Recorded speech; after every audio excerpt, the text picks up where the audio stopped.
Boa tarde a todos. Estou muito feliz de poder compartilhar essa história aqui com todos vocês. E a minha intenção é cutucar mesmo, sabe? Que essa história seja assim uma motivação para que a gente pense e repense e olhe para dentro e entenda qual é realmente o nosso propósito na vida, no lugar que a gente está trabalhando, por que a gente faz o que a gente faz, né? E essa história que eu vivi, ela foi como se fosse uma empresa que eu abri, foi um sonho que eu realizei, né? E eu tive esse propósito, que eu já vou contar qual foi, tá? Então, vamos lá, eu vou começar do zero, explicando um pouquinho do porquê, né? O pessoal pergunta, Betão, por que você foi fazer essa viagem? O que te deu na cabeça? Que você montou na sua bicicleta e foi até o México. Então eu vou explicar um pouquinho aqui, né? O porquê disso. Dentre tantos motivos, tá? Mas o primeiro deles, um dos grandes culpados de tudo isso é esse cara aí. Esse aí é o Terror. Ele é o Roberto Ambrosio, meu pai, mais conhecido como Terror. Tá? Esse é o apelido dele. O motivo disso, nem queiram saber. Mas, como vocês estão vendo, o Terror já foi paraquedista. O Terror já foi caminhoneiro. Tá? E também já viajou de bicicleta. Desde que eu sou molequinho, eu acompanho, então, as histórias do meu pai, que saía da minha cidade, de Araraquara, aqui no interior, e pedalava por uma semana até o Mato Grosso do Sul, fazia viagens com o seu grande amigo Mário Zan, e então isso sempre foi me mexendo muito, né? Eu lembro que eu chegava na escola e falava para a molecada, pô, meu pai foi até o Mato Grosso de bicicleta, ninguém acreditava. Ninguém acreditava, e eu sempre quis fazer algo parecido. Então o sonho, ele já começou a engordar desde, né, do berço. Até que um dia, meu pai, quando fez 50 anos, ganhou um livro de um mineiro chamado Argos Caruso, que simplesmente fez uma volta ao mundo de bicicleta. Eu até então tinha contato com meu pai, né, que fazia viagens de uma semana, e de repente eu tenho na mão o livro de um cara que ficou 3 anos e meio viajando. E essa história me cutucou muito. Falei, caramba, eu não acredito que o ser humano é capaz de fazer isso. E eu lembro que nesse dia eu estava na mesa com os meus pais, no quintal de casa, e eu falei para eles, eu vou fazer isso. Eu não sei quando, não sei como, mas eu vou. E a partir desse momento, pessoal, eu comecei a afirmar para todas as pessoas, eu vou fazer isso, eu vou fazer isso. Eu falava em voz alta. É perigoso falar em voz alta, porque as portas vão se abrindo, né? Para começar, antes de fazer essa grande viagem, eu falei, bom, vamos começar devagarzinho. Fiz a minha primeira. Eu voltei para Maringá, onde eu estava estudando, fiz administração de empresas, acreditem, e convidei um grande amigo, falei, Gutão, vamos viajar de bike? Vamos. E aí começamos a vender brigadeiro, pessoal, para a faculdade inteira. Tá? O brigadeiro sempre foi o meu ganha-pão desde os meus 14 anos, meu pai nunca foi de me dar dinheiro, ele me dava lata de leite condensado. Aí minha mãe transformava em brigadeiro, eu ajudava ela a fazer, e eu transformava esse brigadeiro em viagens e tudo que eu queria fazer, tá? E aí vendemos brigadeiro para todo mundo e fizemos a nossa primeira viagem, tá? Compramos uma passagem para Salvador, na Bahia, e dali a gente pedalou até Fortaleza, tá? Foi uma viagem de 2 meses por todo o litoral do Nordeste, e nessa viagem foi que a gente entendeu de fato o que significa viajar de bicicleta. O que significa? Bom, para mim, né, e para muita gente que faz esse tipo de viagem, além da questão de você estar ali aberto para o mundo, contemplando a natureza, podendo parar a hora que quiser e respirar e descansar, mas muito mais do que isso, é o contato que a bicicleta te proporciona com as pessoas. Então você chega com a bicicleta toda carregada, e aí vem uma tiazinha, já te olha assim, caramba, o que você está fazendo, meu filho? Ô, minha senhora, eu estou vindo lá de Salvador. Não, como assim de Salvador? Não é possível. E aí ela vira para você, depois de fazer um monte de pergunta, ela vira e fala assim, mas meu filho, tu já comeu? Aí eu já vibro por dentro. Não, minha senhora, não comi ainda não. Então entra, meu filho. Dá 5 minutos, pessoal, já estou sentado na mesa de uma família que eu acabei de conhecer. e eles colocam um prato de comida para mim como se eu fosse parte da família, né? E aí vai, papo vem. Mas meu filho, onde é que você vai dormir hoje? Aí pronto. Não, minha senhora, eu durmo em qualquer lugar. Não, então você vai ficar aqui. E aí quando vê, eu já tô com uma caminha armada ali para mim. Ai, como você é cara de pau. Ah, pode ser. Mas as pessoas, elas faziam tanta questão de me ajudar. Era tão verdadeiro aquilo. E eu me abri para isso. Eu me abri para essa hospitalidade das pessoas. E aí, pessoal, voltei dessa viagem muito animado. Comecei a conhecer muitas histórias de pessoas que viajavam o mundo. E isso foi engordando cada vez mais esse meu sonho. Tá? Eu queria viajar por anos. Queria cruzar fronteiras. E continuei afirmando em voz alta. Em voz alta. E aí aconteceu uma coisa na minha vida que foi assim, quase que uma mega cena, mas eu já vou explicar o que é. Antes disso, fiz minha segunda viagem, tá? Dessa vez eu fui sozinho. Mais uma vez voei para Salvador e pedalei para o sul, tá? Fui até o sul da Bahia, para entender o que significa viajar sozinho, né? E eu gostei da minha própria companhia, gostei da minha liberdade. Voltei dessa viagem e o sonho engordando. E aí, com licença, deixa eu tomar um golinho d'água.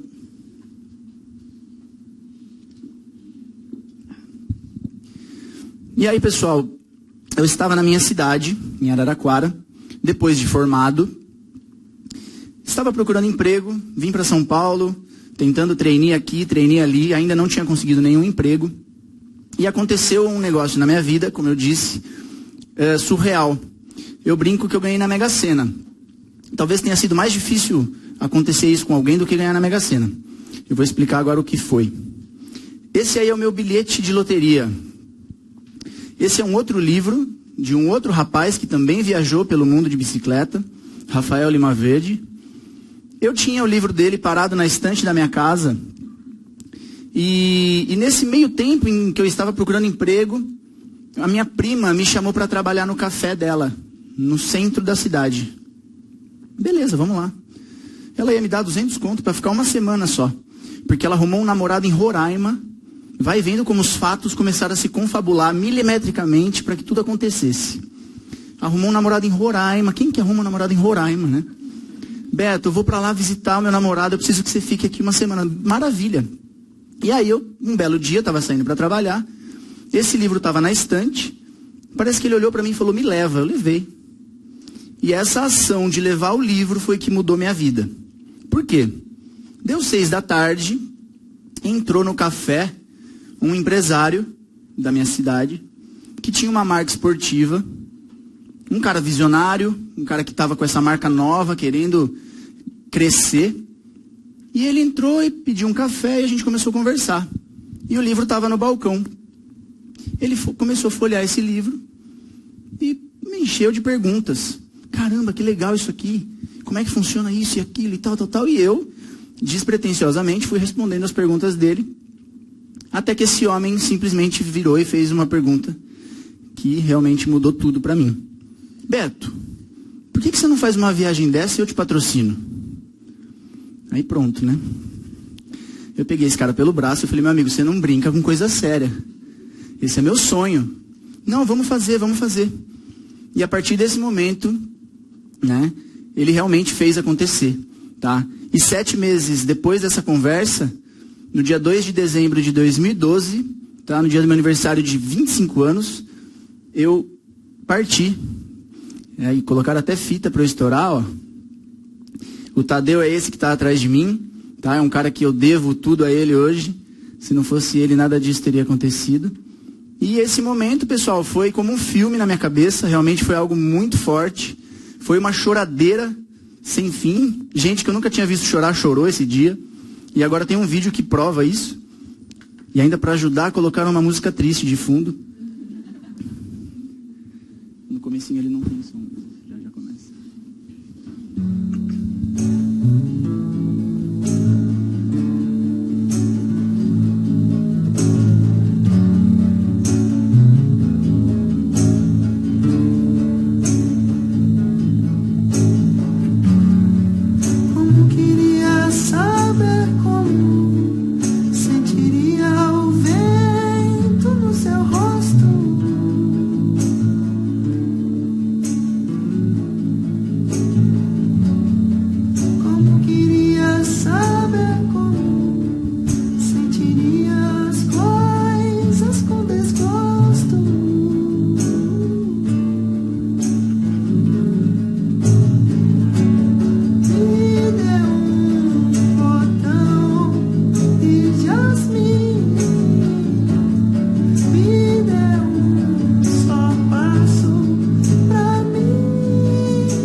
Vocês viram que eu quase caí, né?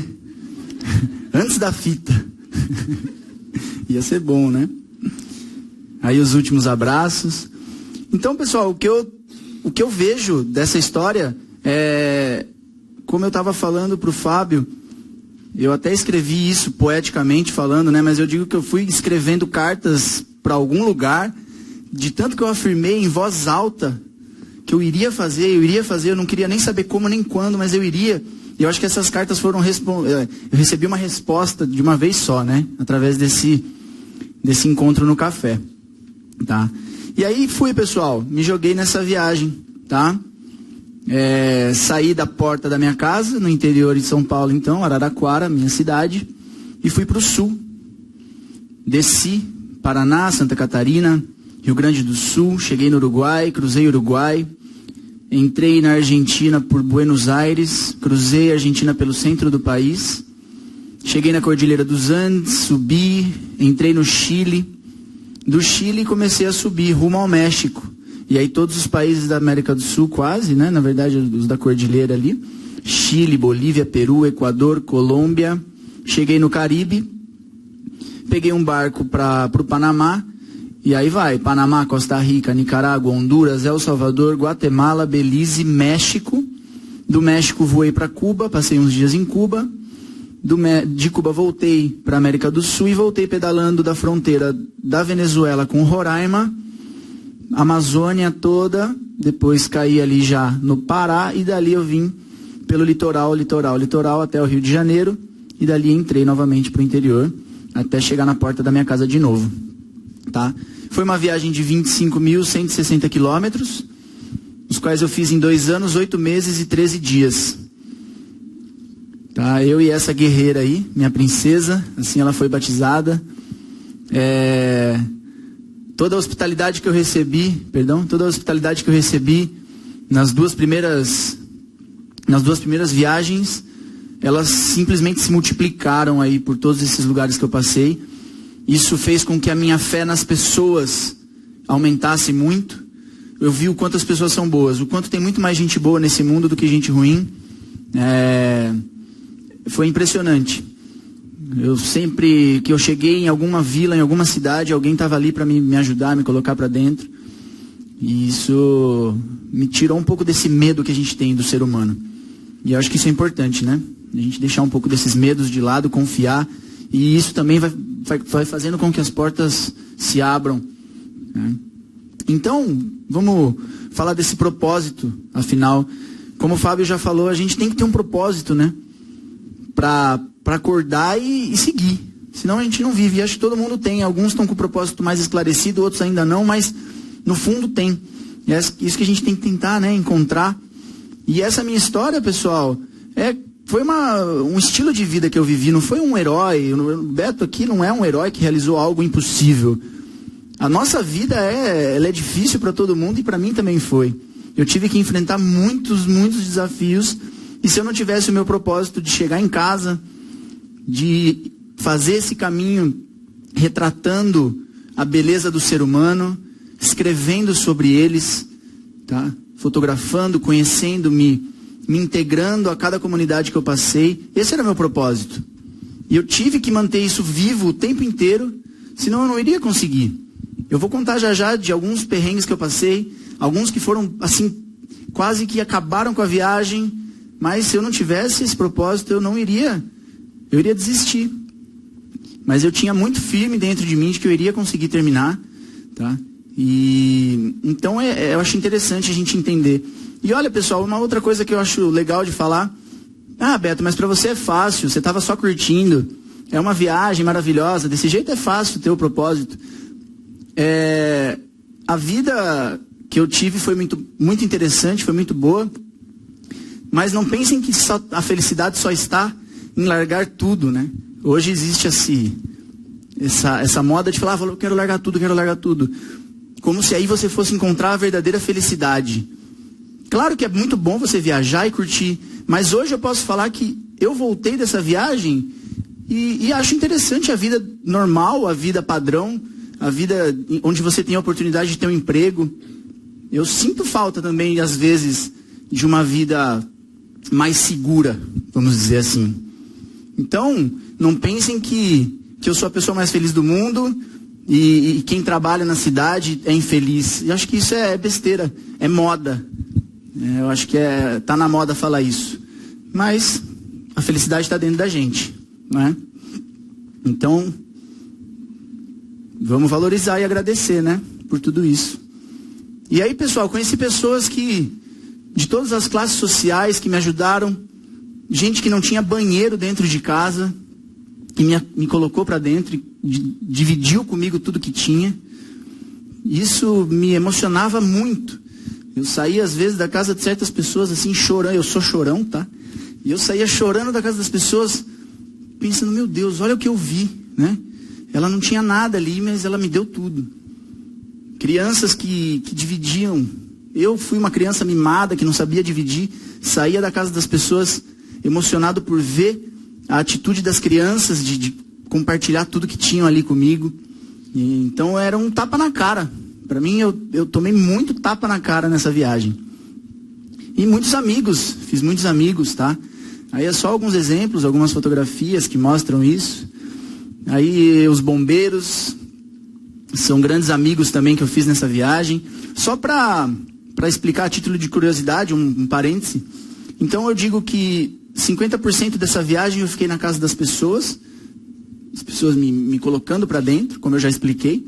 E os outros 50% foram divididos entre bombeiros, praça, chão de igreja. Isso é um chão de uma igreja que eu dormi. Aí tem uma praça pública. E o pessoal todo curioso em volta, querendo saber o que eu estava fazendo. Casas mal assombradas. Beira de praia. Dormi em cima das nuvens.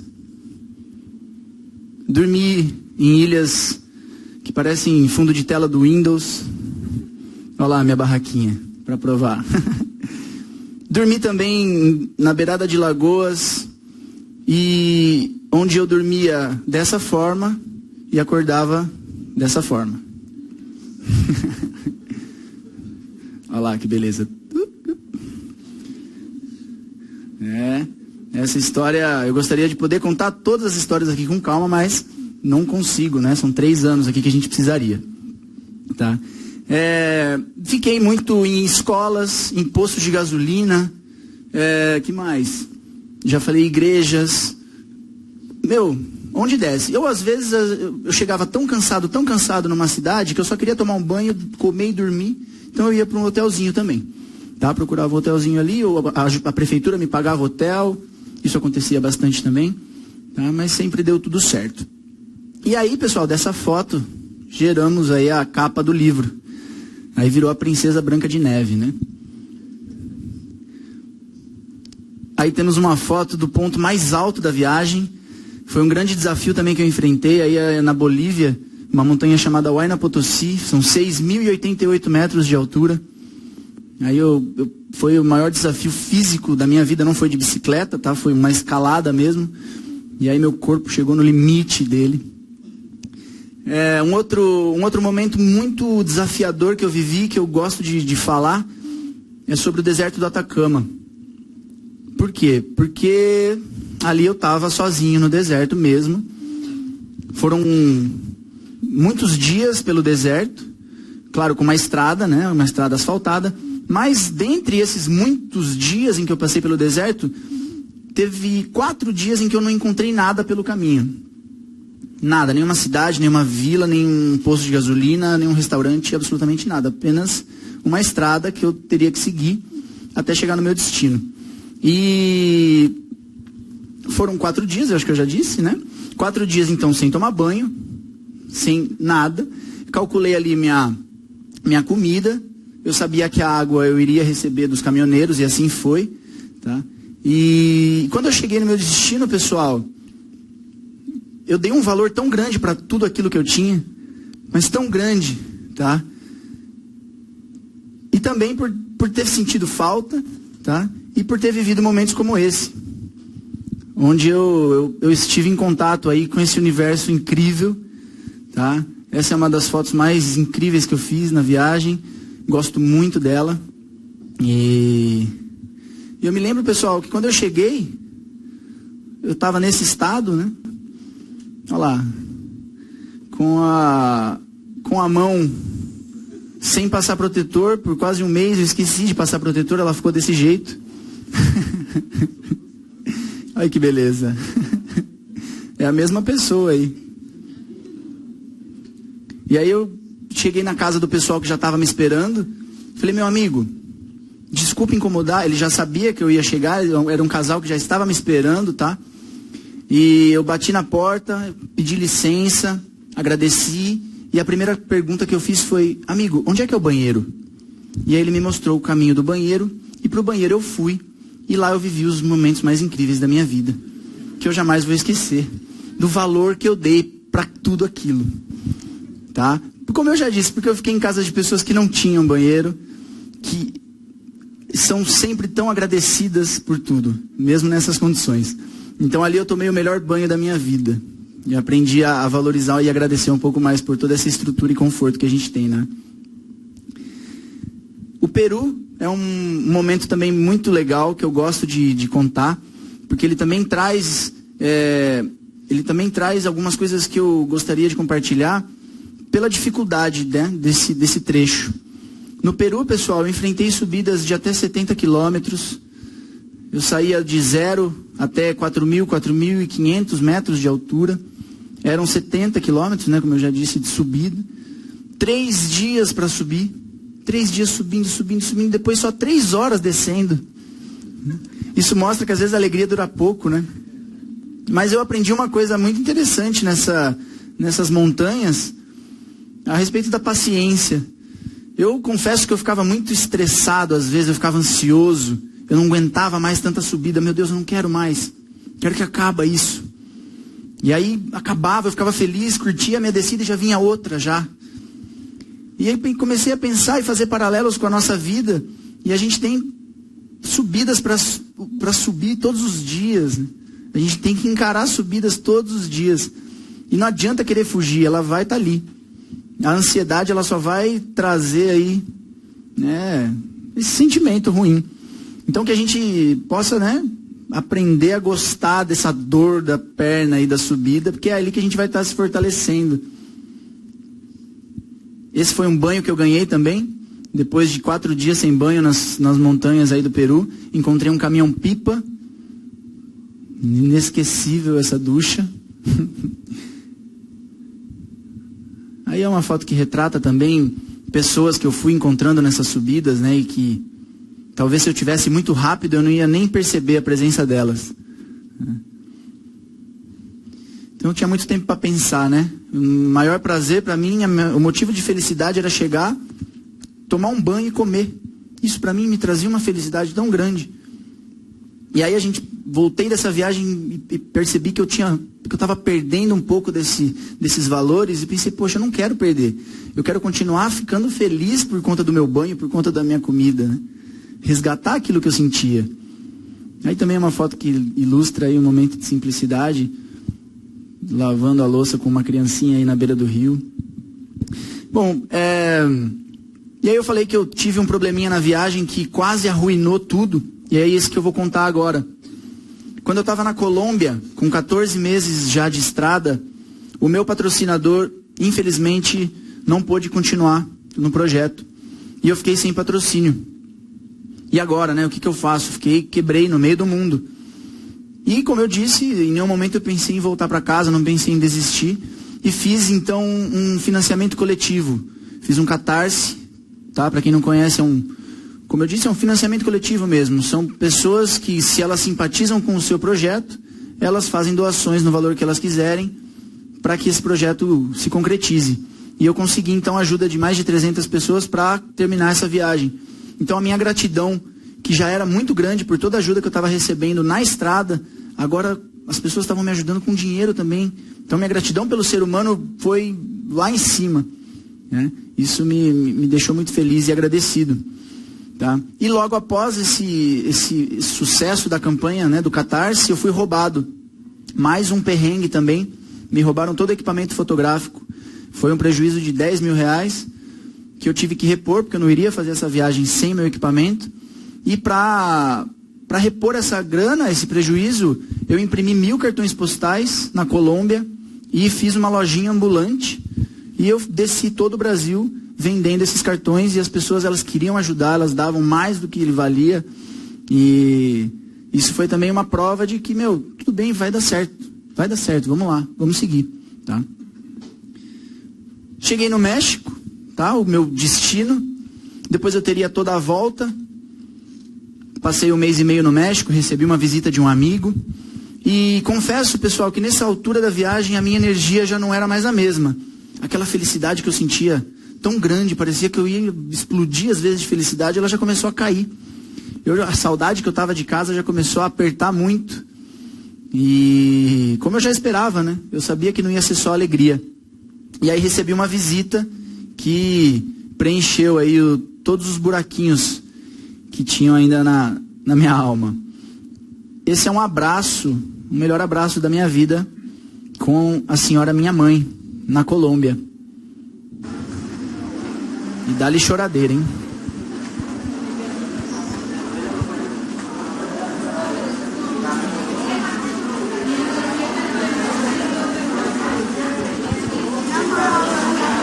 A mala! Mala, mala, mala! A mala! A mala! Tá bom, né? É muita choradeira, vai começar a pingar mel aí da televisão. Só uma curiosidade, essa história da mala aí, eu acho legal contar. Essa é minha irmãzinha, tá? Hoje ela tem 14 anos, mas na época ela tinha 10. E eu lembro que ela foi a primeira que eu vi no aeroporto. A minha mãe veio num voo separado depois, e o resto do pessoal, meu tio, minha tia, minha irmãzinha, vieram primeiro.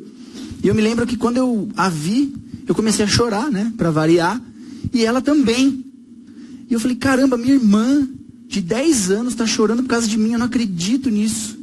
E aí eu fui abrir os braços, assim, aquela cena de filme, e ela se aproximando, e eu me aproximando dela. E aí a hora que eu abracei ela falou, roubaram minha mala. Então não era por causa de mim que ela estava chorando. Não tinha nada a ver com esse choro. Ai, ai. E aí isso aí, pessoal, esse abraço realmente foi inesquecível, eu senti um conforto. E isso encheu todas as baterias que eu precisava para voltar, tá? E aí já vim descendo, voltei para o Brasil, tá? E mais um encontro se fez, quando eu estava no Nordeste. Um grande encontro com esse rapaz aí. Para quem se lembra do livro que está na minha mão, esse é o Rafael Lima Verde, o cara que escreveu o meu bilhete de loteria, tá?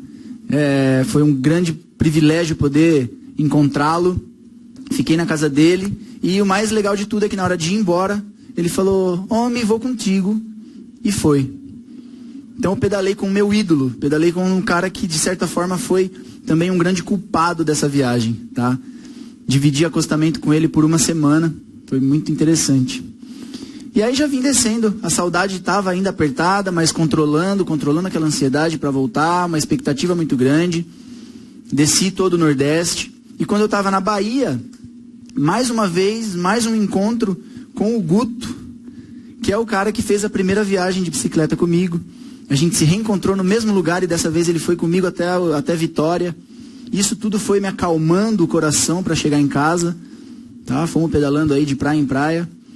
Me despedi do Guto, segui o pedal, cheguei no Rio de Janeiro. E aí faltavam 2 semanas para chegar na minha casa, eu já estava muito ansioso, mas vamos lá, apertando o pedal. Cheguei em São Paulo, segui, cheguei muito perto de casa, faltavam 113 quilômetros só. Último dia de viagem, tá? Faltando 24 quilômetros para chegar na minha casa.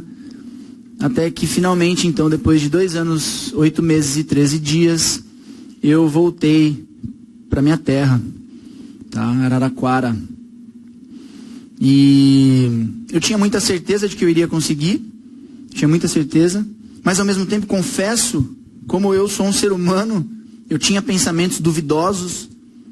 Beto, não é possível que isso vai dar certo, cara, não vai acontecer nada. Você não vai quebrar a perna, não vai morrer, não vai nada, vai dar tudo certo. E a gente é assim mesmo. A gente fica com muito medo, é natural. Não adianta lutar contra eles.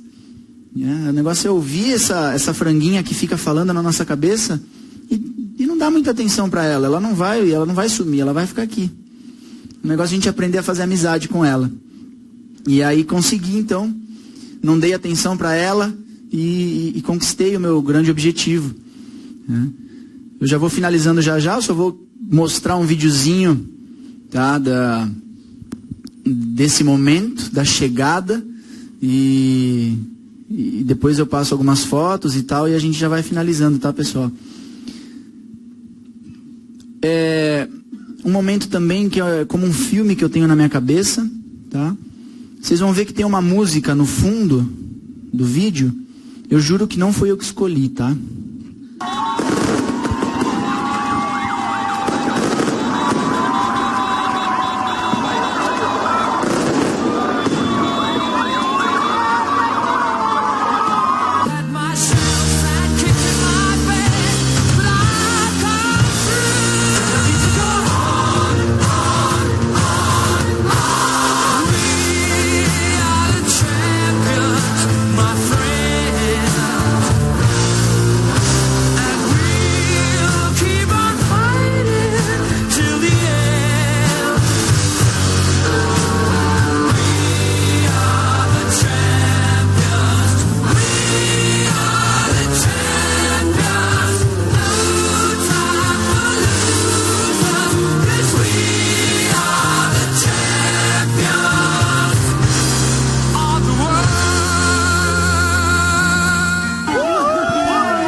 Uma palavra?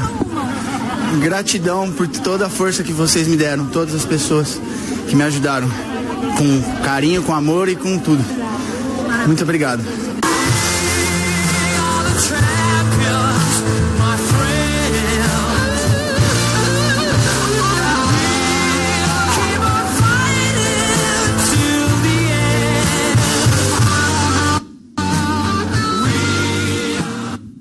Com esse Queen no fundo, né? Não tem como.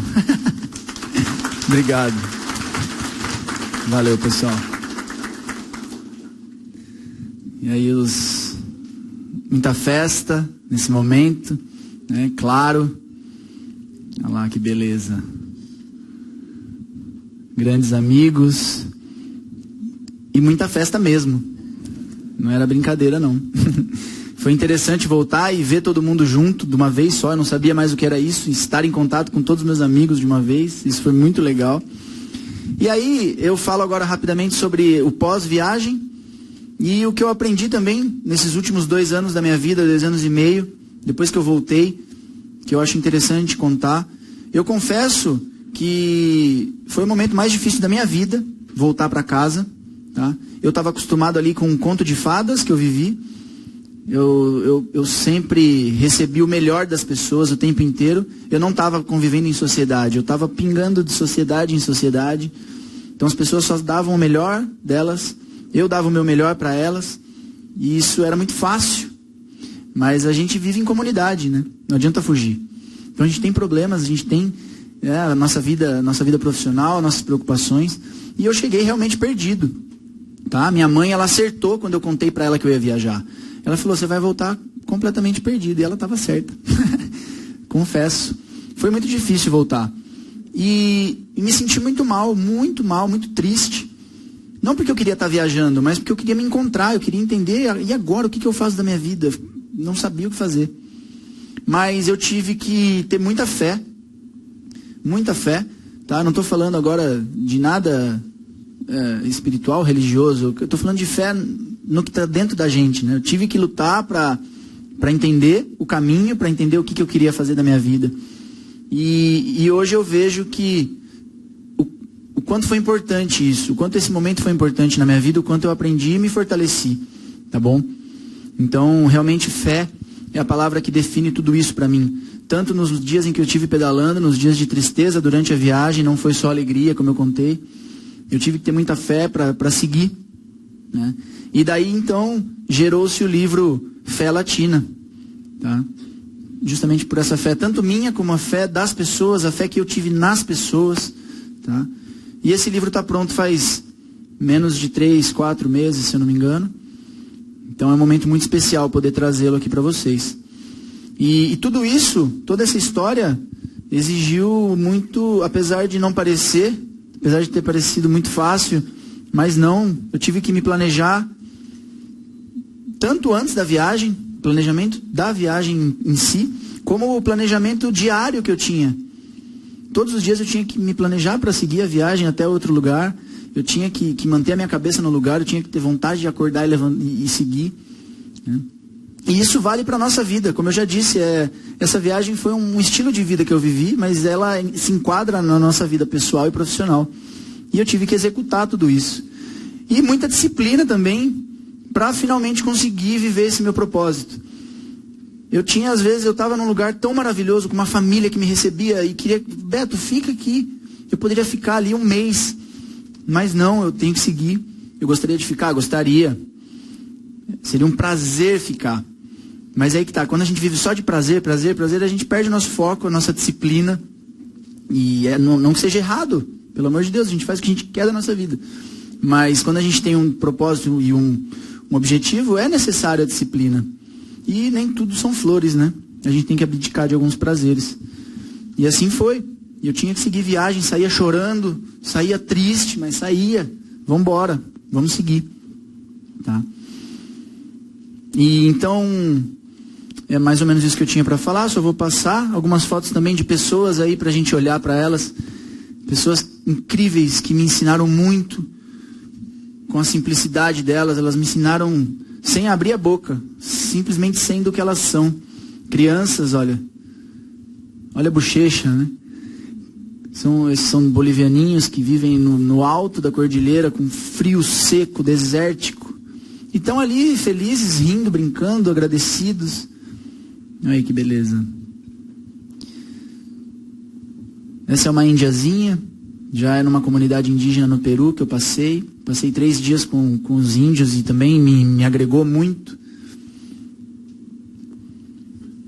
Essa é uma senhora que mora no deserto, no Chile. Uma casinha muito simples, sem banheiro, sem nada.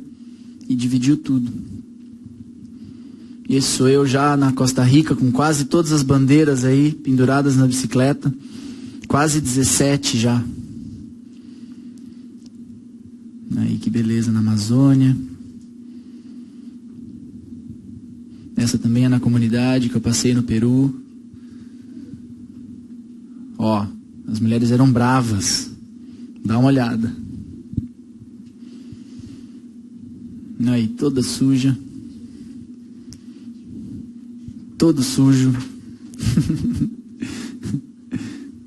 Aí eu todo bobo, no meio da estrada.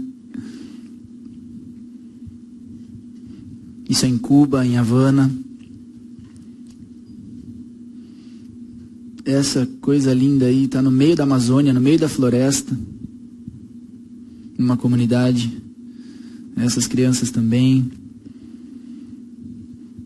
Essa senhora é uma índia que mora numa ilha, aquelas ilhas de fundo de tela de Windows. Ela mora lá. Esse é um casamento no Peru que eu passei. Quem tiver a oportunidade de ler o livro vai ver essa história, ela é muito cômica, muito engraçada. Essa é a noite mais fria da viagem, no Salar de Uyuni. Aí eu peguei menos 15 graus. E é um deserto de sal, né? E esse sal, ele forma cristais, né? E esses cristais parecem gelo. Então eu estava acampado em cima do gelo.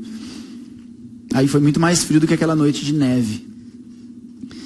Aí as crianças, sempre na beira da estrada. Isso era muito bom. Poder parar o tempo inteiro para brincar, conversar e seguir viagem, tá? Então, eu vou passar o último videozinho, tá bom? E a gente já finaliza. Esse é um vídeo que resume aí a viagem. São 2 minutinhos. E o comecinho dele mostra a euforia do dia em que eu sabia que eu ia pegar aquela nevasca.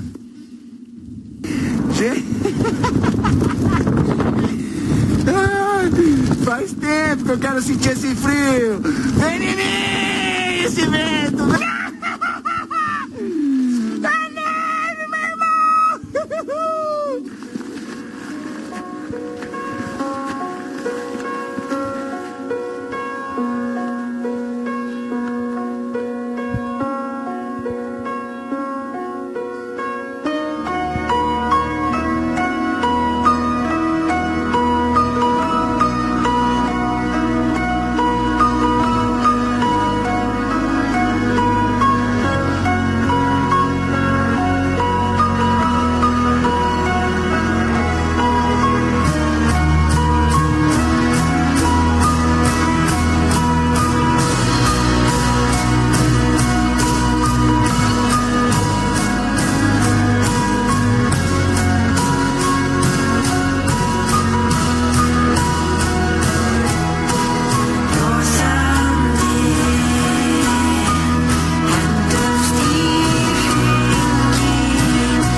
Pessoal, muitíssimo obrigado pela atenção aí de vocês. Valeu.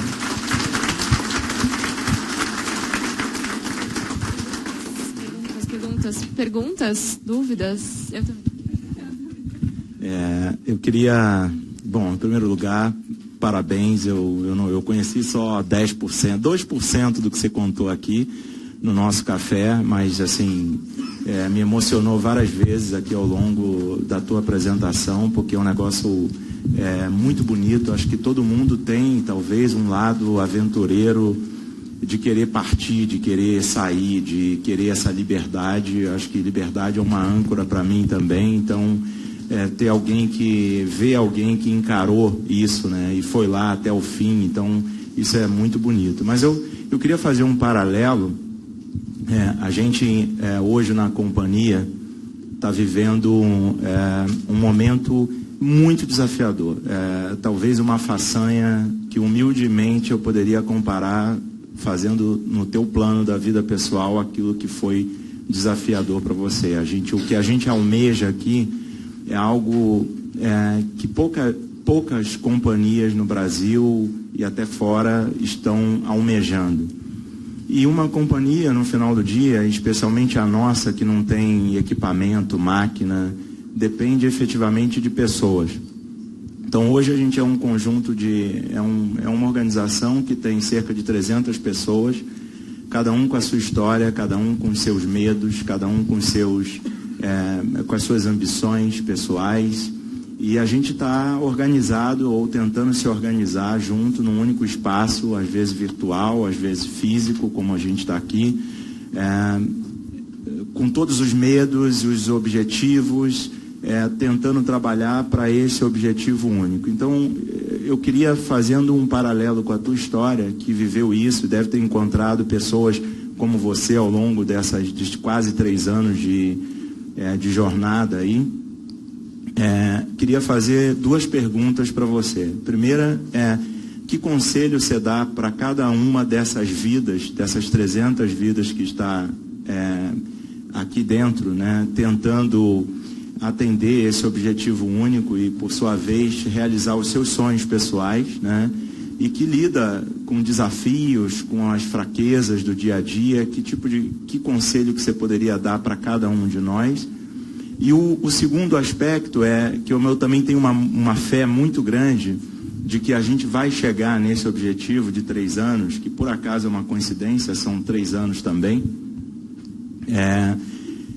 Passado esses 3 anos, eu já estou me projetando pós esses 3 anos, o que é essa jornada de 3 anos que a gente está vivendo, que começa em 2018, para alguns começou muito antes, o que isso representa, impacta na nossa vida realmente? Então, querendo fazer esse paralelo, a segunda pergunta para você é, hoje, depois, passado essa viagem de 3 anos aproximadamente, né, o quanto que isso ficou marcado, né, na tua vida? O que você traz disso que passou, né, e para o futuro que você tem pela frente? Acho que essas são as perguntas.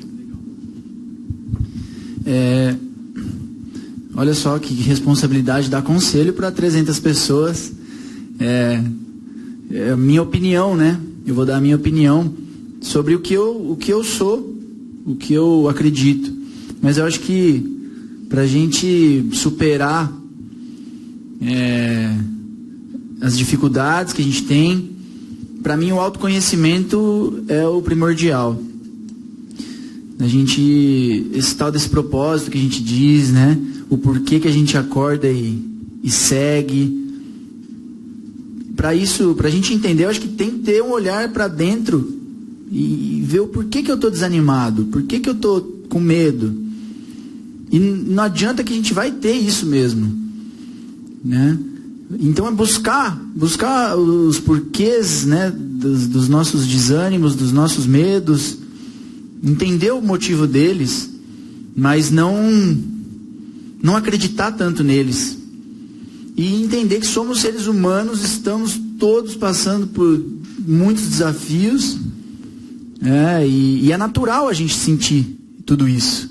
Então não precisa se culpar por acordar desanimado, não precisa ficar se martirizando. E eu tô falando porque eu sou assim, eu me sinto mal, já começo a me chicotear 3 vezes mais, porque eu não posso me sentir assim, eu não posso sentir esse medo, eu não posso sentir desânimo. Mas aí com tanto chicote, começa a doer tanto que a gente vai aprendendo calma, é natural, a gente é ser humano, não preciso bater de novo, né? A nossa própria mente já é cheia dessas coisas, deixa ela então aprender a aceitar essas coisas. E como eu falei, é uma franguinha que fala, né? Deixa ela falar, já passa, as coisas vão embora. Então, um conselho para esses desafios que a gente tem é a paciência. A paciência de saber que a gente vai conseguir, a fé de que a gente vai conseguir. E o preparo pode dar muita coisa errada, mas e aí? Vamos, né? Tudo se ajeita, tudo sempre se ajeita, né? E acho que o que eu trouxe desses 3 anos que eu vivi viajando sozinho foi, além dessas coisas que eu falei, né? Eu fui, assim, obrigado, vamos dizer, a olhar para dentro de mim nesse tempo todo, porque eu estava sozinho, eu tinha o tempo inteiro para pensar e refletir, né? Eu acredito em algo que nos ouve aí, mas não vem ao caso. Eu tive que me conectar comigo. E hoje eu trago, então, coisas desse tipo, desse olhar para dentro. Todos os dias eu acordo e faço a minha oração, eu peço força para encarar e tento olhar para as pessoas com mais igualdade também. Essa viagem trouxe isso para mim. Eu vi tantas pessoas diferentes, mas no fundo eu vi que todos somos idênticos por dentro, né? E eu acredito nisso, nessa fonte. A gente veio de uma coisa só e todo mundo tem isso dentro. O que muda são as crenças, as culturas, o estereótipo, a condição social, isso tudo muda. Mas isso me ajudou um pouco com os preconceitos. Não sei se eu respondi muito bem a sua pergunta, mas eu... Mais alguém? Eu tenho uma relacionada ao planejamento. A gente também teve uma chance de ter uma conversa antes de chegar ao dia de hoje. E você me contou que antes de seguir viagem, acho que foram 7 meses de planejamento. Uhum. Daí eu queria saber se durante a viagem você teve em algum momento que mudar essa rota. Ou se você, durante esses quase 3 anos, se tudo foi conforme aquele primeiro planejamento. Ou se você teve em algum momento que se adaptar àquilo que foi traçado no primeiro momento. A grosso modo, né, eu tracei a rota a grosso modo, eu não especifiquei cidade por cidade. Eu sabia que eu ia cruzar esses países. Agora, exatamente em qual canto do país eu vou, eu não planejei. Então, eu diria que eu cumpri com o planejado. Passei pelos 17 países que eu me propus a passar. Então, foi como eu falei, eu tive essa disciplina de ir até onde eu queria, e o tempo também, né? Eu já saí pensando em fazer em 2 anos e meio, atrasei um pouquinho, mas foi pouco. Eu atrasei 2 meses. Para quase 3 anos, 2 meses é muito pouco. Então foi tudo bem dentro, assim, do que eu planejei.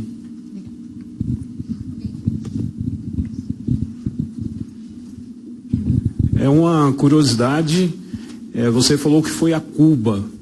E Cuba é um país que tem muitos relatos, talvez de uma vida difícil. Como é que foi conviver com a comunidade? Qual é a tua impressão? O que é viver em Cuba? O que eu vi em Cuba, eu respondo rapidamente. Eu vi pessoas muito agradecidas por viverem daquela forma e pessoas muito revoltadas. Normalmente os mais velhos estão tranquilos e os mais novos estão putos da vida. E ao mesmo tempo vi jovens com muito amor e raiva do Fidel. Teve uma menina que me falou, quando ele morrer eu vou rir e vou chorar. Então eu não tenho uma opinião sobre o sistema em que eles vivem, eu não posso, não vou opinar, mas cada ser humano encara, né, de uma forma. Então, pessoas que estão felizes pela segurança do país, porque realmente não temos violência ali, não tem desigualdade social, e pessoas muito infelizes porque estão presas numa ilha. Então, isso que eu vi. Oi. Microfone. Voltou. Aí. Eu vou ter que ler uma aqui de dentro, que foi enviada de uma pessoa que está em home office, tá? Legal. A Bianca, ela perguntou assim: é claro que você fez o possível para se manter positivo durante todo o percurso, mas como que foi lidar com a negatividade das pessoas que apareceram no seu caminho? Principalmente aqueles que tentaram te desencorajar ou dizer que tudo era loucura. Isso teve algum impacto? Boa pergunta. Não teve impacto para mim. O que eu vi de negativo foram pessoas com medo. Tá? Pessoas que tinham medo demais de pensar em fazer o que eu estava fazendo. Então elas me enchiam de medo. Então, uma coisa curiosa que acontecia: Beto, você não pode ir para... Por exemplo, eu estou ali na Costa Rica. Beto, você não pode ir para Nicarágua, lá é muito perigoso. Você não pode, não. Então eu entrava por um ouvido e saía pelo outro. Eu chegava na Nicarágua: mas Beto, você não pode ir para El Salvador, lá é muito perigoso. Aqui é tranquilo, mas lá... Chega em El Salvador, Guatemala é muito perigoso, El Salvador é tranquilo. Então, eu vi essa cultura do medo, que é natural. As pessoas, a mídia, né, ela vende muito mais medo, que é o que atrai. Então, eu já sabia disso também. As pessoas, elas iriam me falar isso, mas eu não me importava. Eu consegui, na época, eu acho que eu recebi assim, uma coragem e uma capacidade de abstrair tudo isso. Tem uma pergunta lá.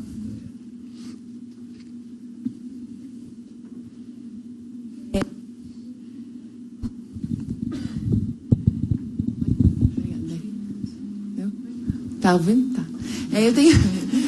Eu tenho uma pergunta, assim, quando a gente ouve, né, a história, fala, poxa, super legal, e eu acho que muitas pessoas talvez tenham algum sonho, né, nessa linha, não necessariamente de esporte, de pedalar, mas assim, alguma coisa que saia dessa vida tradicional, né, que a gente leva. Mas eu penso, acho que talvez algumas outras pessoas pensem também, que tem uma parte de segurança, que foi o que você falou, uma parte financeira, né, que a gente acaba entrando num looping. Nem você falou, saiu da faculdade, poxa, já vai, né, tem um emprego, você tem conta para pagar, e você entra nesse looping e às vezes você põe de lado um pouco os seus sonhos, enfim, porque os boletos estão chegando, basicamente é isso. Eu queria ver, assim, qual que é a sua sugestão, ou se você pensou nisso, ou porque é um caminho alternativo, né?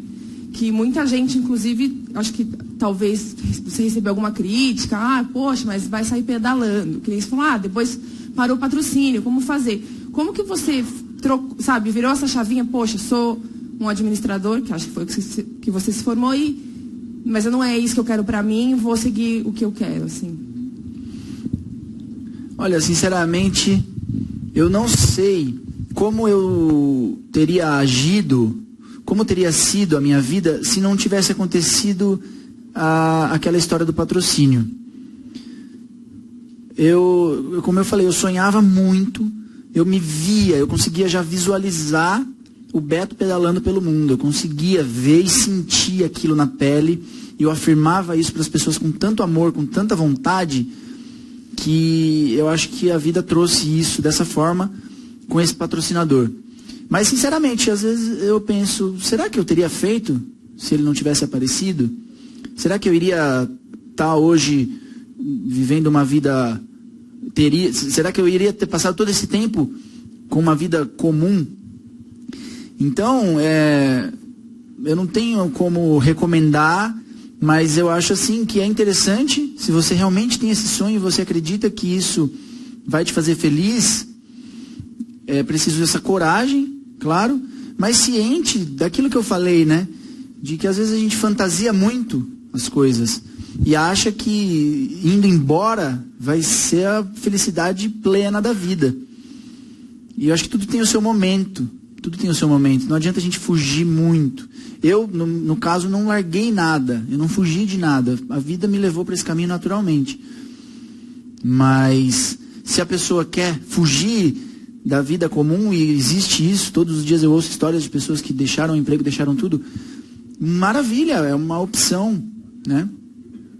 Mas o primeiro de tudo é encontrar essa felicidade dentro da gente, né? Independente do que a gente estiver fazendo.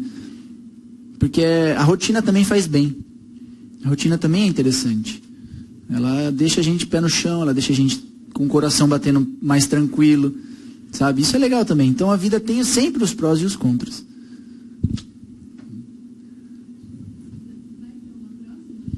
Se vai ter uma próxima. Agora eu não estou pensando. Agora eu estou só pensando em uma rotina.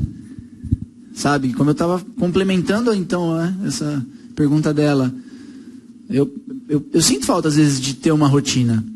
Agora eu já estou aqui em São Paulo, já estou com esse trabalho das palestras.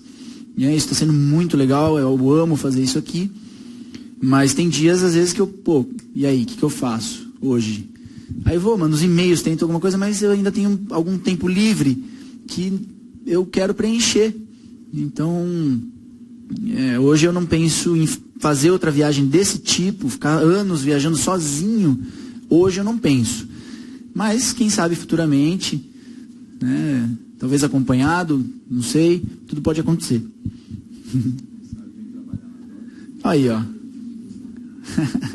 É uma boa.